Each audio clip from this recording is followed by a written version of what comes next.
straight home. It comes straight home to my experience with Drake State. Let me see if I can get this, got it off the screen. May not be able to, but so be it. Okay. All right. Okay. Why can't I get the cursor to come over here to remove it? Well, and it won't let me move at all. So let's see what we've got here. Okay. Can you see the screen now? Can you all see the screen with the picture of Drake? Okay.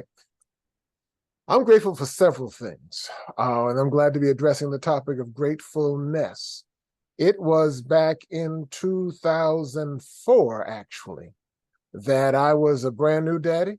We had a 4-month-old child, and I was a struggling, starving entrepreneur, and I received a call from a colleague of mine that you all know rather well, Dr. Helen McAlpine, the president of Drake State Technical College at the time. She said, Tim, look, I'm getting ready for our daughter's wedding. I'm up to my ears in planning and execution.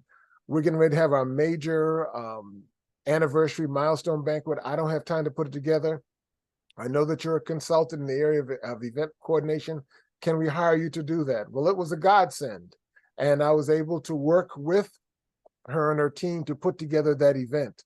And it was a wonderful event. But one of the biggest takeaways from that event is I met a young college administrator named Dr. Patricia Sims.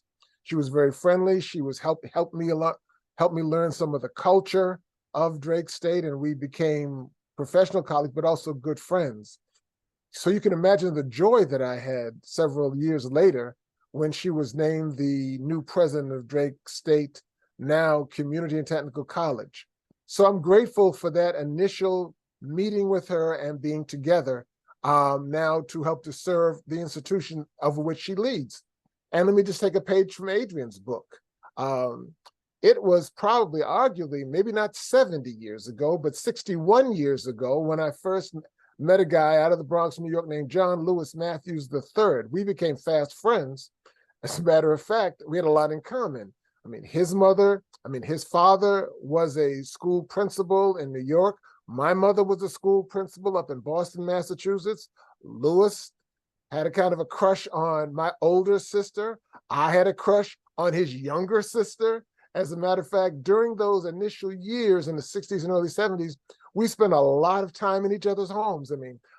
My home, our home in Everett, Massachusetts, a neighboring suburb of Boston, became as much his home as his home there in the Bronx, New York, became a second home for me.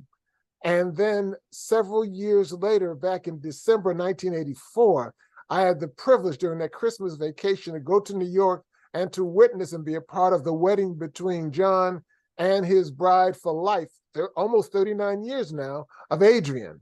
And so I am grateful for those kinds of comings together that we had at that time. And so it was no imposition for me to accept her invitation about gratefulness, because there are a lot of things for which I'm very grateful that let me just share a few of them with you right now. Gratefulness. My topic for today is that gratefulness, if we handle it properly, it will lead to great fullness on your part.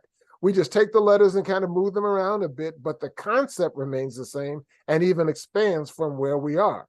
So when we talk about gratefulness, I can't seem to get this thing move off. It's okay. Gratefulness, let me use 3 definitions. It's appreciative of benefits, it's expressing gratitude, and it's pleasing by reasons of bringing comfort and alleviating discomfort. Let me tell you what I mean very, very briefly. Okay. Our first instance is gratefulness. One of the joys of speaking to you all this month is that this is the month that is bookended by gratefulness. Bookended by gratefulness. What do I mean? At the end of this week, we will honor our American veterans, those who have served for us. And when I think about it, I'm reminded of a story about gratefulness. I remember a story from back in World War I, where the American troops were stationed over in France. And in this one particular instance, they were holed up in a bombed out building on the outskirts of Paris. And they were concerned, obviously, that the enemy, the forces against them, could use everything around them. And across the street from them was a bombed out car, a car that had been attacked by some mortar shell. And they were concerned that if they stayed there long enough, that car could be used as a booby trap or as a landmine against the American forces. Amongst the soldiers on the American side, there was a guy they called the Praying Man. They called him the Praying Man because he seemed to spend an awful lot of time in prayer. Anything that he did with prayer, saying his grace, going to bed at night, before they would go out on their maneuvers. And that met with ridicule and a bit of rancor from the commanding officer. Well, the commanding officer decided to pull a prank on the praying soldier one day. I mentioned that there was a car across the street from where they're holed up in a kind of a bombed out building. He was concerned that that car could be used as a booby trap. And so what he did, he called the soldier over and said, look, we need you to move that car about another quarter of a mile away from where we are. So if in fact it gets booby trapped, that it will not explode on us.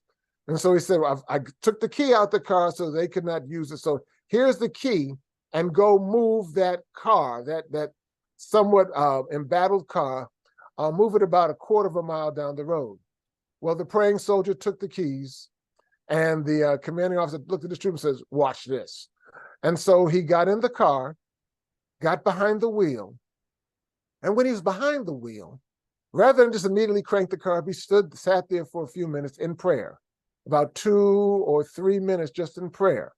After finishing his prayer, put the key in the ignition, cranked the car up, and moved the car about a quarter of a mile down the road. When he came back, he thought nothing of it. It's something he did on a regular basis, and that was pray. But when he got back, the commanding officer called him into the middle of the group and said, sir, I now believe in your God. I now believe in the faith that you have. I now believe in your process of praying. And said, do you know why? He said that car did not have an engine in it. That car did not have an engine in it.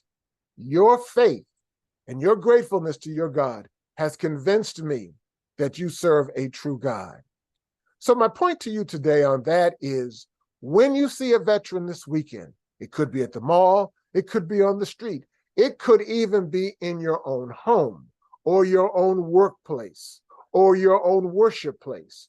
When you see a veteran, please tell them thank you, and that you are part of a grateful nation because of his and or her service. And that gratefulness led to our gratefulness. Now let me share with you the second point. The first point is about the appreciative of benefits received. That's a definition of gratefulness.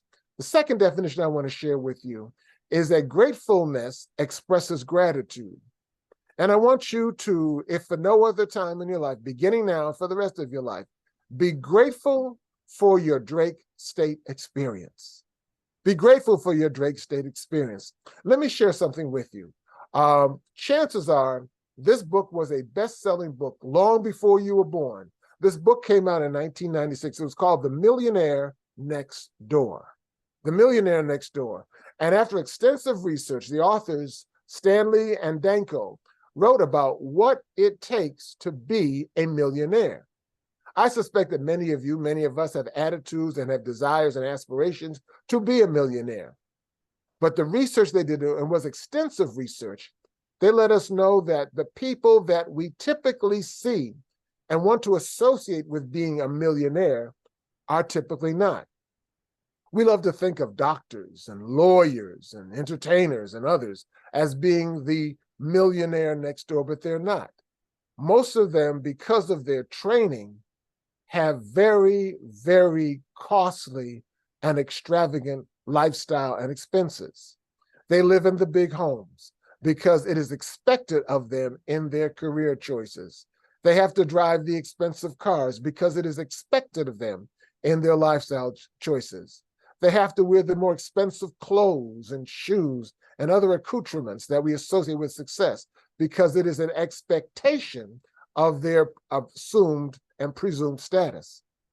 But what the book points out, and this will be a pleasure to you as Drake State students, is that the millionaire next door to you typically works in a field where, number one, they do not have to dress up.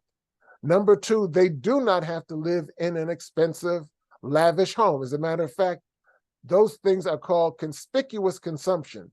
And the rule of that is the fact that if it's on your back, it is not in your bank. If it's on your back, it is not in your bank. And so who does the millionaire next door point to as those who may be that millionaire next door? It's the plumber. It's the electrician. It's the machinist. It's the hairstylist. It's the beautician. These are people, A, who don't have to dress up to go to work. B, who don't have to live in expensive and stylish homes. C, they don't have to drive the expensive cars. As a matter of fact, I once saw on a teacher's wall when I was in college a definition of prosperity, and that is spending money you don't have to buy things you don't need to impress people you don't even like. Be blessed and be grateful that you are attending a school and are being trained in a profession or series of professions that you do not have to, and it is not incumbent upon you to try to live above your means, keeping up with the Joneses. If you're in the plumber's program, or if you're in the beautician's program, or if you're in the machinist program, if you're in an electrician's program, then you can wear what you are wearing to class today. And I'll let you in a little secret. In 10 to 15 or 20 years or less, you will even be making more money than your college president because of the gratefulness that you have shown to the Drake State experience. It is preparing you more than perhaps any other school to become that millionaire. So that gratefulness from Drake will lead to your great fullness as one who contributes back to Drake, both in terms of in-kind contributions, such as telling your neighbors about the Drake experience, as well as you're being able to make financial contributions to your school because you're not having to pay for the high cost of extravagant living. Now, let me get myself in trouble right now. And probably Dr. Sims will not invite me back, and probably Adrian will look at me funny when we're at church the next time. This person is considered to be the greatest leader that ever lived. He led a group of people, and today the group that he inspired, the group that he built, is now the world's largest religion with 2.56 billion, with a B, people in it. Now, he lived on this earth for 33 years, but 30 of those 33 years he spent as a carpenter, working with his father, learning the craft. And while he was only here for 33 years, 90% of that time was spent as a craftsman. As you may or may not know, and you probably don't know, I teach a Bible study class at my church. And I'm very keen on what I call critical thinking, thinking outside of the box, thinking beyond the box. And about once or twice a year, I ask my class the question, and it's this question. From everything you know about this person I'm talking about, and this person is Jesus Christ, from everything you know about him, if he were to have lived in northern Alabama, if he was to have gone to school in Huntsville or Madison County, if he would have gone to college, where would he have gone to school? Now, the Bible class that I teach is a Seventh-day Adventist Church Bible class, and many of them are associated with Oakwood University. So immediately they would have said, well, he would have gone to Oakwood. And I said, stop and think. And I said, didn't he run against, contrary to those teachers and rabbis and Pharisees? And they say, yeah. I said, then do you think he would have gone to one of their schools? And they would say, no. I said, where did Jesus spend the most of his time? Was most of his time spent in ministry? They say, no. I said, where were 30 of his 33 years spent? They said, being a carpenter. I said, thank you. I said, so therefore, if Jesus spent that time in apprenticeship, if he had gone to a trade school, where would he have gone to school? And they tried their best not to answer. But someone will say, well, I guess he would have gone to Drake State. And I say, bingo. I said, do you realize the fact that the greatest leader in human history had a Drake State training? Do you realize the fact that you are being trained right now at Drake State to lead people heretofore unseen in ways heretofore unimagined? So therefore, part of your gratefulness that will lead to your great fullness will be to treasure, to respect, and to hold on to and to share your Drake State experience. Are you with me? And my final point to you, we've talked about showing appreciation to the veterans, showing the appreciation, saying thank you for your time of service. We've talked about number 2, showing your appreciation and your respect and your affirmation for Drake State Community and Technical College. Why? Because the greatest leader known to mankind, who led and created the world's largest religion. And what I mean by that is, according to the research, 1 out of every 3 people in the world claim to be followers of Jesus Christ. And that's 2.56 billion people. That's the world's largest religion. People who are trained like Jesus lead the world.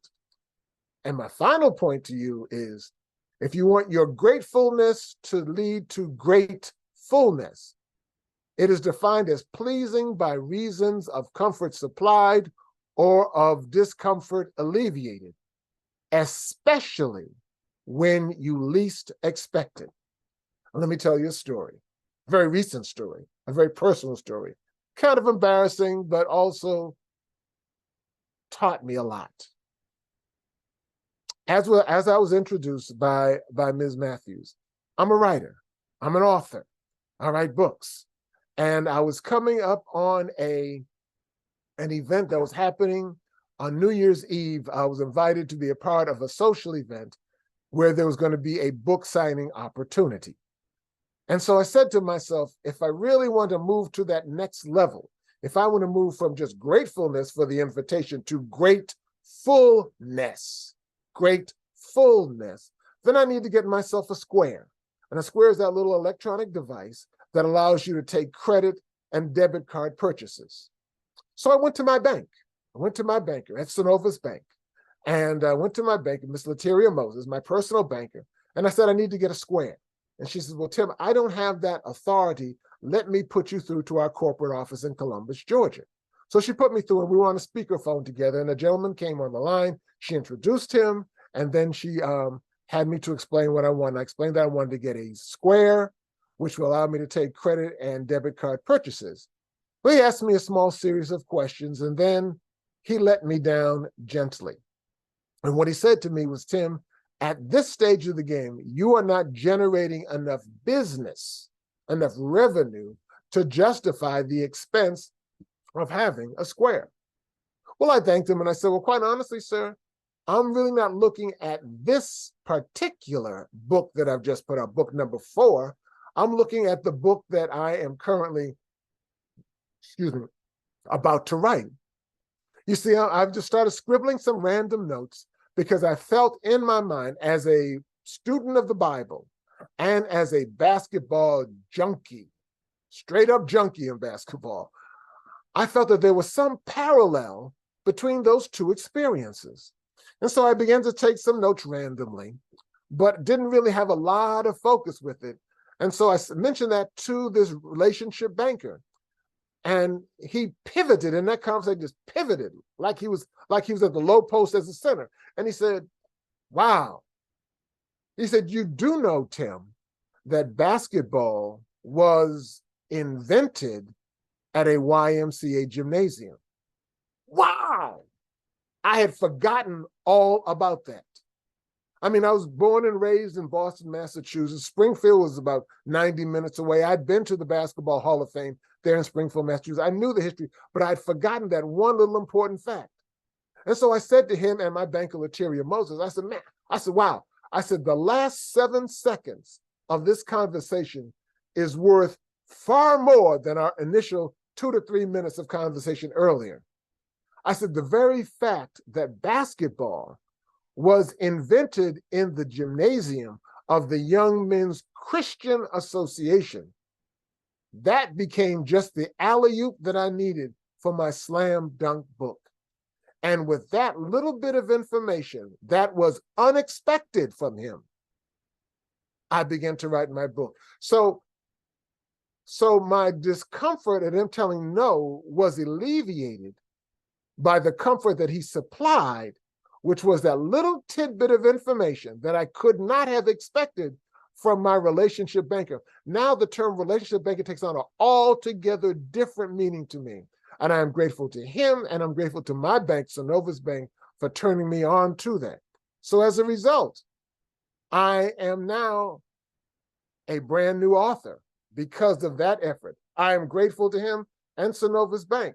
And so what I'd like to do is invite you. I'm having a book signing event, really, the Downtown Public Library in Huntsville on November 19th is having a book signing event for me to tell the story and to sell and to autograph copies of my book.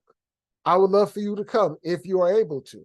I'd like for you to come. As a matter of fact, and I look forward to talking with your people in development, Ms. Driscoll, and some later on, is I would love to make that book available for the Drake State family as a fundraiser. My parents lived their whole life in higher education and in nonprofit organizations. Just last week, we said goodbye and funeralized my mother at age 96. It would be a tremendous tribute for me to be able to donate proceeds from that book back to Drake State as a means of helping to create the millionaires next door, the people who say thank you to veterans, as well as the people who care about and do the little bitty things that we can't do without. I mean, I can do without Steph Curry, but I can't do without a plumber trained at Drake State. I can't do without, well, I don't have any hair, but some of my friends can't do without a beautician or a hairdresser. You know, I certainly don't want to go without an electrician trained at Drake State. It becomes my way of honoring my parents, but also helping to fund what is going on at Drake State and the servant leadership of Dr. Patricia Sims. So once again, your gratefulness and my gratefulness will lead to our gratefulness. We show our appreciation. We also thank Drake State for the Drake State experience that you could share with friends and family and moving into your professions. And you can also know that gratefulness can be shown and can make itself manifest in ways when you least expect it. Thank you so much for allowing me to share with you. Adrian, thank you for the experience of allowing me to speak to your Drake State students, faculty, staff, stakeholders, and I'll see you the next time. Thank you so much, Tim, for that wonderful presentation. And I do have to say that my Drake State experience has been one that has led me to gratefulness in so many different ways. And so I just want to thank you once again for joining us. And are there any questions that anyone on the call may have for Tim Alston? Any questions? If you want to unmic and ask him any questions, I'm sure he'd be happy to answer your questions.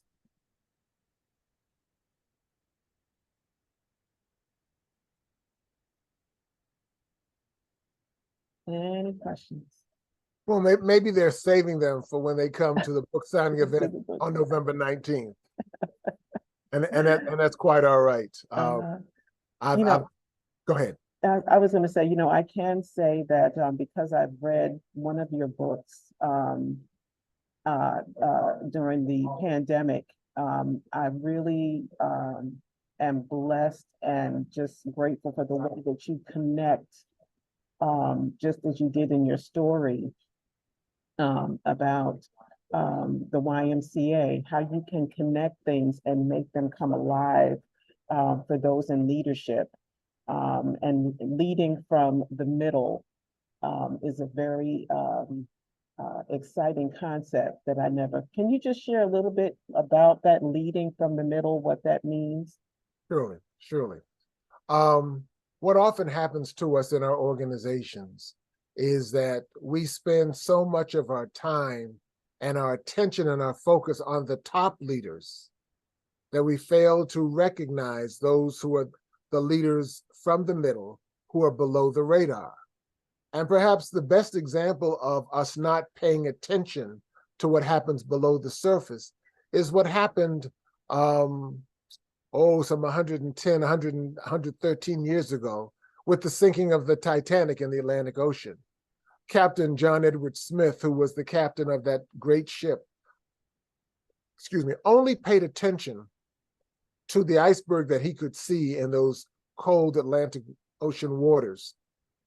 And so he sought to navigate his boat around the ice that was on the top. But what he did not realize is the fact that 90% of that iceberg was below the surface. And therefore the ship hit that 90% and capsized, and over 1,400 people were killed because he only paid attention to the top and not below the surface. I'm sure that Dr. Sims will be able to tell you all in a heartbeat that yes, she is the helmsman or helmsperson of the ship called Drake State Community and Technical College, but it's all the people that work under her, that work with her, that make Drake State happen. I mean, the reality is that an organization can make it without top leadership for a short period of time, Adrian, but it cannot thrive or even survive without those leaders from the middle. And so while many of the students at Drake State, when they become graduates and they go into their own lines of work or business, will be seen as capable, one of the things that will not be seen is that they anchor the ship at home, in the workplace, and in the worship place. And so those of us who lead from the middle, you use the term the silver medal leaders. I call them silver medal leaders in my books because they are silver because they report to someone above them who's typically gold. They are metal, M-E-T-T-L-E, because they have the character and the fortitude to do their job, oftentimes without any degree of recognition at all. They have the metal. And they are leaders because the two key ingredients for leadership are influence and relationships. Influence and relationship, not title, not position, not even compensation, but those who lead from the middle are those who have influence and relationships. And those who have become most successful in top leadership positions are those who come up the ranks. I think about your own president. I watched her at Drake State. Then I watched her move over to Athens State. And from that training and that tutelage, then when the call came, then she stepped up and she became the president of Drake State Community and Technical College. The training of being in the middle is most formidable. It will anchor you and will also teach you how to lead by serving and also how to serve by leading. My latest book, for example, Adrian, is a prime example. I talk about, the book is entitled Where Jump Shots Meet Jesus. And the message of that book is that winning NBA championship dynasties, whether they know it or not, they are mimicking the servant leadership style of Jesus Christ, who said to his disciples, I came to serve and not to be served. And those leaders of those NBA basketball championship teams typically were top scorers in high school, top scorers in college, top scorers in the Olympics. But when they got to the pros, their coaches said to them, look, I know you can score, but I need you to help create scorers by rebounds, by block shots, by steals, by assists. And as you help them to score, they become bigger scorers. We begin to win not just championships, but dynasties. And because of your sacrifice, you and they will make it into the Basketball Hall of Fame. And that has happened in every single instance. And my book talks about that because we often don't associate basketball and the Bible. But my book is a creative and unique approach to bringing those two different worlds together because of the silver medal leaders who achieve their number oneness by embracing their number two-ness. Thank you so much. And I see that Dr. Bell has joined us. Dr. Bell is our Dean of Students. And I just want to thank her and acknowledge her for being here today, and a true fan of couple sessions. And so thank you again, Dr. Bell, for the opportunity to present our speaker today. Are there any more questions? I just want to say thank you so much for taking the time to speak with us about gratefulness can lead to gratefulness. I really appreciate it. This was really fulfilling. And I do appreciate how you showed us, and even one other ones that you speak with, on how Drake State, how we can be service to Drake State and put Drake State on the map, and also just living our gratefulness by giving back to Drake State. And that's what we want the students to realize, is that giving back will also make you great. So thank you so much for that. Dr. Bell, it was my privilege. Thank you very much for those kind of affirming words. You may see them in print later on my website. But I also want to thank you and thank Adrian for this Cupful session series. You've addressed mental health. You've addressed breast cancer awareness and now gratefulness. I look forward to tuning in and listening to future sessions, because while you are preparing them for professional work, these sessions are preparing them for the soft skills that are so desperately needed in the workplace, in the home place, and also in the worship place. So I applaud you, Dr. Bell, and I applaud you, Adrian, for the creation and the execution of this Cupful session. Just being here, my cup is now full. Thank you so much. And for those, again, who are interested in learning a little bit more about Tim Alston, you can definitely go to his website, www.timalston.com. There was a comment in the chat thanking you, Mr. Alston, and appreciating your presentation. Can't wait to read your book, Joseph Anderson said, your new book. So thank you so much. So we're going to close out today. Again, this is our last Cupful session for 2023. And I just want to say we have really closed it in a spectacular way, with really understanding how gratefulness can lead to great fullness, especially in our Drake State experience. So please keep an eye out for next semester's Cupful sessions. And I don't know how we're going to top this for 2024, but we're going to really work hard to do that. So thank you once again. And again, thank you, Mr. Alston. Have a great day and a great weekend and a great rest of the year. Make sure that you continue to be grateful and to continue to promote gratefulness through Drake State and your experience here. Bye, everybody. Bye-bye, and thank you again. Bye-bye. Bye-bye. Bye.